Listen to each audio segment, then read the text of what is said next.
राधे राधे दोस्तों, आपका मेरे चैनल में हार्दिक स्वागत है।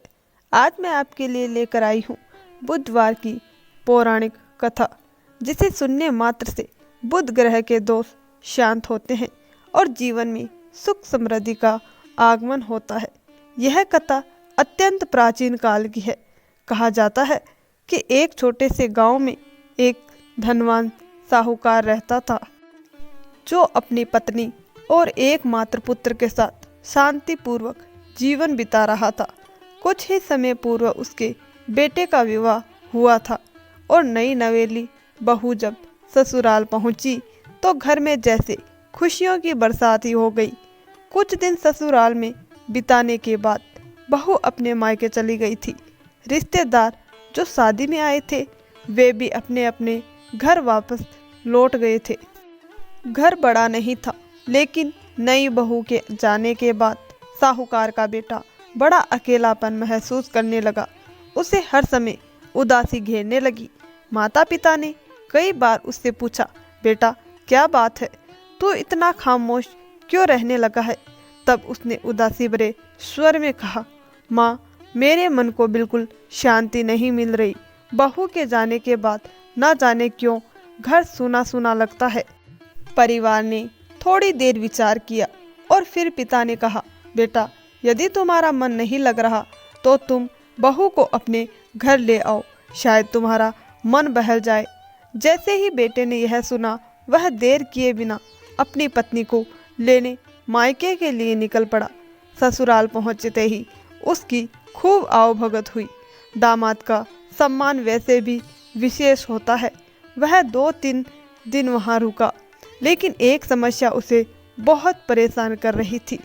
उन दिनों रीति रिवाजों के अनुसार नई लड़कियां मायके में अपने पति से खुलकर बात नहीं कर पाती थी, ना ही उनके सामने बैठती थी।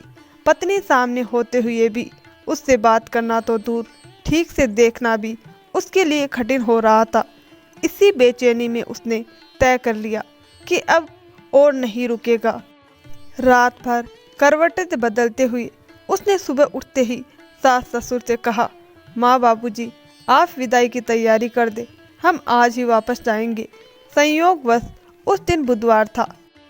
उसकी ससुराल वालों ने उसे बहुत समझाया, बेटा बुधवार को यात्रा करना, विशेषकर बेटी की विदाई कराना शुभ नहीं माना जाता।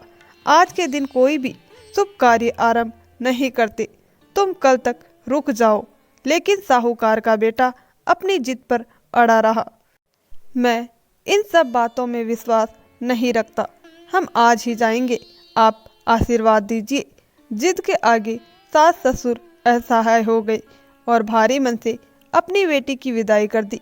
रास्ते में चलते चलते बहू को अत्यधिक प्यास लगी। उसने धीमे से कहा, सुनिए, मुझे बहुत प्यास लग रही है, कृपया मेरे लिए थोड़ा पानी ले आए। साहूकार का बेटा पानी लेने पास के तालाब की ओर गया। कुछ ही क्षण के बाद जब वह लोटा भर पानी लेकर वापस आया तो उसका दिल दहल गया। उसने देखा कि उसकी गाड़ी में उसकी पत्नी के साथ वही उसकी तरह का एक बिल्कुल हमशक्ल व्यक्ति बैठा था। चेहरा, कद काठी, पहनावा, सब कुछ एकदम एक समान। बहू भी दोनों को एक जैसा देखकर घबरा गई। उसे समझ ही नहीं आया कि असली पति कौन है। साहूकार का बेटा चौंक कर बोला, तुम कौन हो और मेरी पत्नी के साथ क्यों बैठे हो? उस हमशक्ल ने शांत स्वर में उत्तर दिया, मैं साहूकार का बेटा हूँ और अपनी पत्नी को विदा करा के घर ले जा रहा हूँ। असली दामाद मैं हूँ। तुम कौन हो जो मेरे स्थान पर दावा कर रहे हो? अब दोनों के बीच बहस शुरू हो गई। देखते ही देखते यह बहस झगड़े में बदल गई। झगड़े को बढ़ते देख राज्य के सिपाही वहां पहुंच गए। सिपाही भी हैरान थे, दोनों एकदम एक जैसे। वे भी समझ नहीं पा रहे थे कि असली पति कौन है। उन्होंने बहू से पूछा, तुम्हारे पति इनमें से कौन है? लेकिन पत्नी भी असमंजस में थी। वह सिर झुकाकर खड़ी रह गई। अब साहूकार का बेटा घबराकर हाथ जोड़कर प्रार्थना करने लगा, हे प्रभु, यह कैसी लीला है, मेरी परीक्षा क्यों ले रहे हैं? उसी समय आकाशवाणी हुई, हे मूर्ख, क्या तू भूल गया कि आज बुधवार है। तूने अपने सास ससुर की सलाह को अनसुना कर इस पवित्र दिन यात्रा आरंभ की है। बुधवार को गमन वर्जित है। इसी अहंकार को मिटाने के लिए बुद्ध देव स्वयं तेरे हम शकल बनकर मार्ग में आए हैं। सत्य को जानकर साहूकार का बेटा माता पिता, देवताओं और बुद्ध देव से क्षमा मांगने लगा। उसने प्रतिज्ञा की कि वह कभी बुधवार को यात्रा नहीं करेगा और नियम पूर्वक बुधवार का व्रत रखेगा। जैसे ही उसने अपनी भूल स्वीकार की, बुद्ध देव का स्वरूप अदृश्य हो गया, सब स्पष्ट हो गया। इसके बाद साहूकार का बेटा अपनी पत्नी के साथ सुरक्षित घर लौट आया। कुछ समय बीतने पर साहूकार का परिवार बुधवार का व्रत और पूजा नियम पूर्वक करने लगा।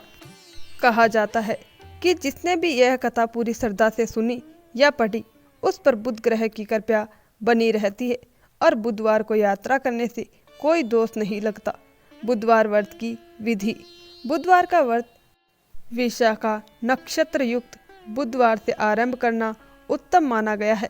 लगातार 7 बुधवार तक व्रत करने से विशेष फल मिलता है। व्रत आरंभ करने से पहले गणेश जी तथा नवग्रहों की पूजा का विधान है। शुक्ल पक्ष के प्रथम बुधवार से भी यह व्रत प्रारंभ किया जा सकता है। सुबह स्नान करके स्वच्छ हरे वस्त्र धारण करें। भगवान बुद्ध की प्रतिमा उपलब्ध न हो तो शिव जी की प्रतिमा के सामने भी यह पूजा की जा सकती है। दिन भर संयम पूर्वक रहे और केवल एक समय भोजन करें। व्रत के दिन हरे रंग की वस्तुओं जैसे मूंग, हरी सब्जियां, हरे फूल आदि का विशेष महत्व है। शाम के समय पूर्ण दीपक जलाकर भगवान बुद्ध का ध्यान करें। यह व्रत मनुष्य के जीवन में सुख, शांति, धन धान्य और सौभाग्य का आशीर्वाद लाता है। माँ लक्ष्मी भी इस व्रत का पालन करने वालों पर अपनी कृपा बनाए रखती है। यदि आपको यह कथा पसंद आए तो वीडियो को लाइक करें, शेयर करें और चैनल को सब्सक्राइब करना ना भूलें। साथ ही बेल आइकन दबाएं ताकि हमारे नए वीडियो की सूचना आपको समय पर मिलती रहे। धन्यवाद दोस्तों।